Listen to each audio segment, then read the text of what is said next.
Hey guys, welcome back to the channel. We are working on the 6.4 engine for the black quad cab. So somebody pointed out that we have a lot of projects, and I just realized we have an 07 mega cab, 07 quad cab, 07 power stroke. So from here on out, if I say mega cab, it's the 07 mega cab 4-wheel drive truck. If I say the 07, we were talking about the quad cab, the OG 07 truck. And if I'm talking about the 6.0 or the King Ranch, we're talking about this giant pile. So you guys saw grinding rings. Now in a cast motor, this process takes me about a half hour. On total seal engines, it's taking me 2 hours. So we have our ring squaring tool now. And then over here, we have our total seal rings. So this shiny one is our top ring. This is our gapless second ring. So if you guys look here, there's a machined groove right there where that second ring will sit. Right there. And there it is. And then your two oil control rings. One goes below the wavy and one goes above the wavy.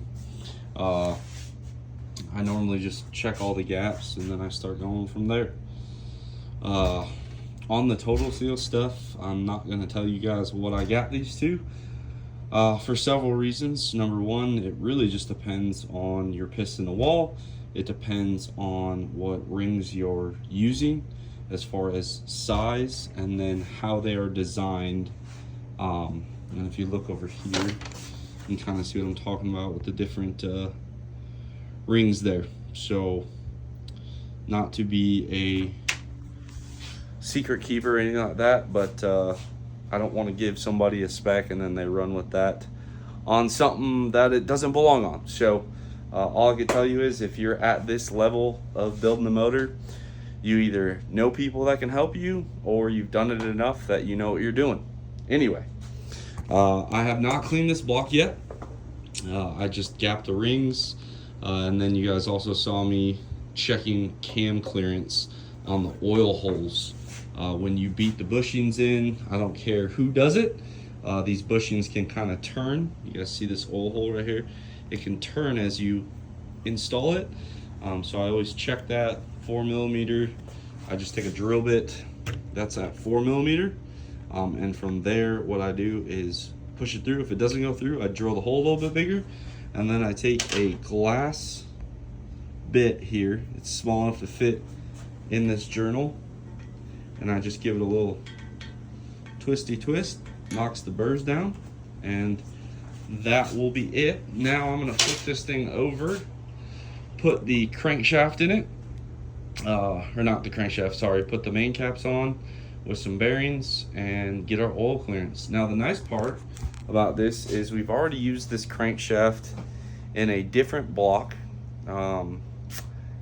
So our rod bearings, we kind of already have a pretty good idea. I'll check one just to make sure, and obviously check the crank as well, but should be a lot easier there. And then from here, once that's done, we're gonna go ahead and start cleaning the block.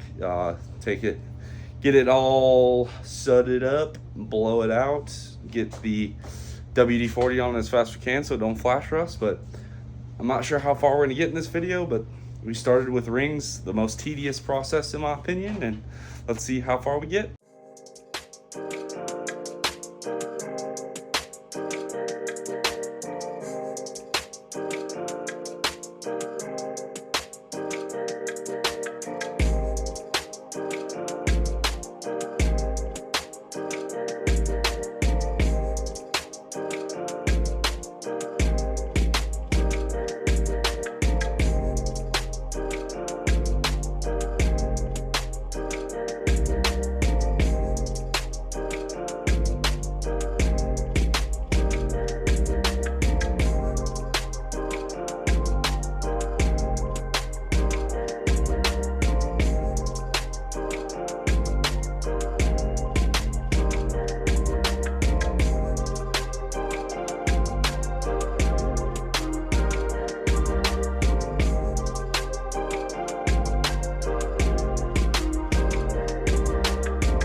guys, we have the crankshaft in the parts washer. I'm watching the Bengals beat the Bills, which, I mean, I grew up in Illinois, so I guess I'm a Bears fan, but there's something about Joe Burrow that I really like. But anyway, we have this torque down. You guys saw me. You do a test fit. You can always tell if somebody's actually measured versus plastic gauge. It'll leave these little witness marks in the bearings from where they ran the tool through. But we ended up with HXs down below here. This is a new Performance Auto 9/16 millimeter, 9/16 ARP main stud, 2000 material. Some people run 14s, 9/16s, very similar. And then Steve makes these girdles. If you're new to the channel, the reason why I like Steve's girdle, you kind of saw me have to almost kind of tap it in just ever so slightly. Nice tight girdle fitment on here. Really like it. And yeah, we have our main bearing clearance now. We got our rings ground. From here, one thing I have to do on 6.4s is the rod will actually hit right there and right there. I believe it hits more on the cam side, I believe. I'll have to double check. But I'm gonna take a little deburr or a little burr bit. They look like this if you've never seen one. Shout out to Buckeye Carbide. They had a booth at PRI. And I'll take a burring tool, or a burr rather, kind of grind that out. I'm also gonna just open up the oil pump pocket a little bit. And then I do have to run a brake hone through all the cam bushings. No disrespect to Steve at all. This block sat for 2 years. So there's just a little bit of crust on the bearings that I'm gonna go ahead and take care of. Again, we bought this block from Zach. It had been machined, but it hadn't been assembled. So again, this is 2 years of sitting. Just want to dispel any negative reviews of New Performance Auto while I have the chance. And then from here, we can go ahead and start cleaning it. So I'm gonna take this all apart, get it all cleaned up. Again, cranks in there, getting all the old assembly lube off, and then we'll bring it back in here once I'm done cleaned, and we can start with throwing the J-jets in, crankshaft, rods, pistons. I gotta assemble the rods and pistons, obviously, as you can see here. But again, the rings took 3 hours. This took about a half hour tops. So moving right along. So we're gonna bounce back to this. If this video doesn't make a ton of sense, I apologize. Originally, we were gonna put this short block together, and I got kind of sick over the week, and then we went to the Power Stroke, and now we're back on this. So just a quick update.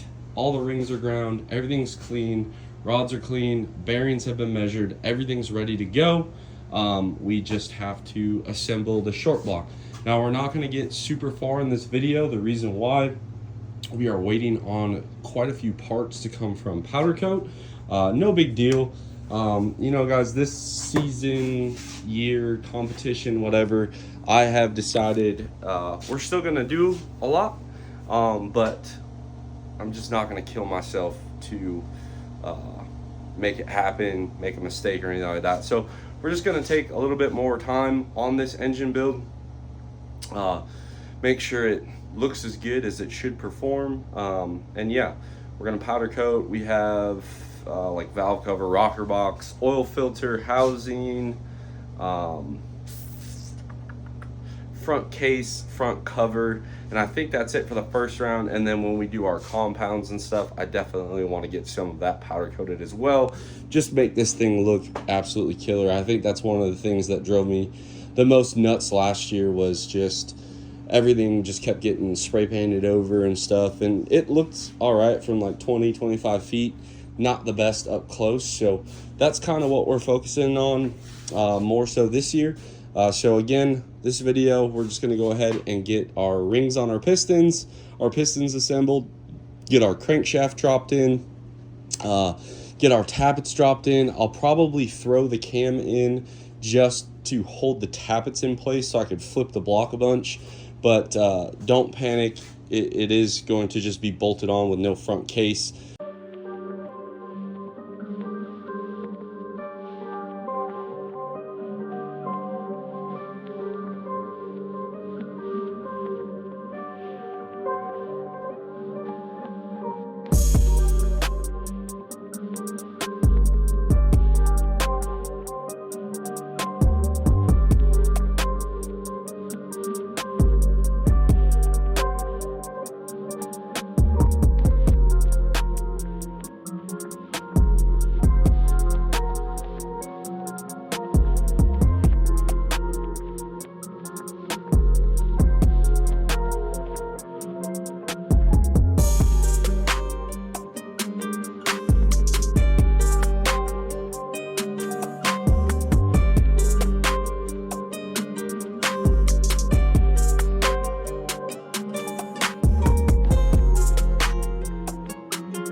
Okay, so we have our tappets, our J-jets, our cam temporarily in. Again, I just said it's to hold the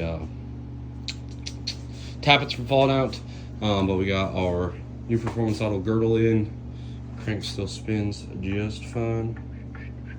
So from here, we'll start working on the rings and rods, so to speak, and get this short block kind of put together here. But this is kind of what she looks like, and this is always a good time to make sure that your crank does spin.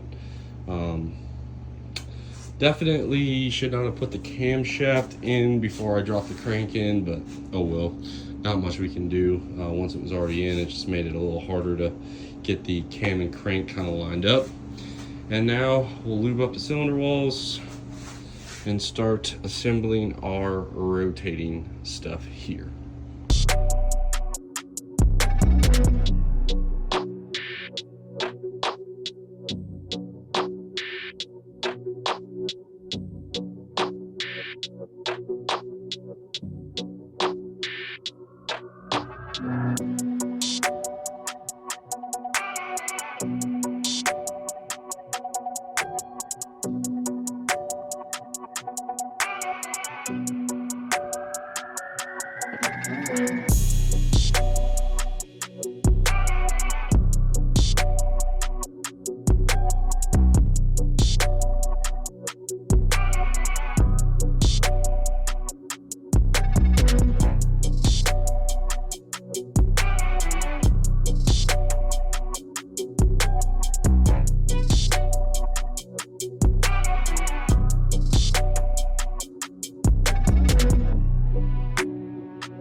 Not sure, the GoPro might not have been set up perfect, but all we did, I verified my bearing clearance. This scratch, by the way, was from the first time on a 6.4. I did not realize that the rods kind of hit the block.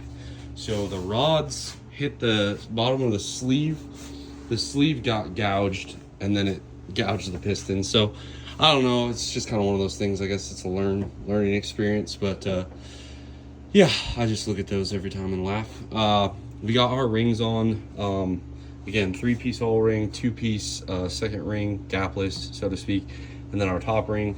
The only trick I have, if you guys are running this ring setup, oil ring, put the big part in first, then do the bottom one, then the top one. Pretty easy. The second ring, get the big ring on first, then you spin the second one in, and then you just want to make sure you kind of wiggle the ring around the piston to get it to sit in that channel.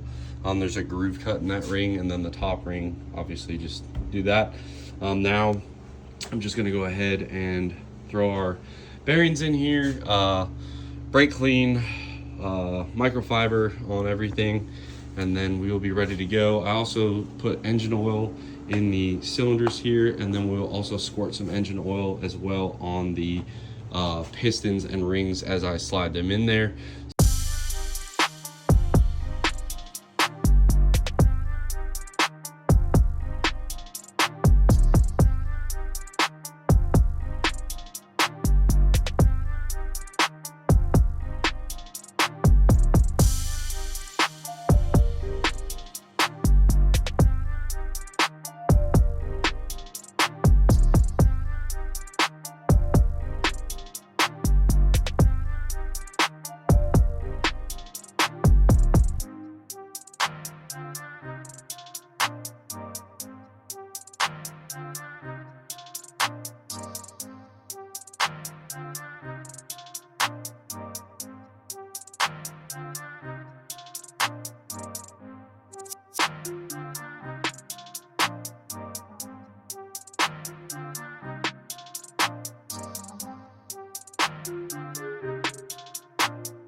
We have the rotating assembly installed temporarily. Again, waiting on some parts from powder coat.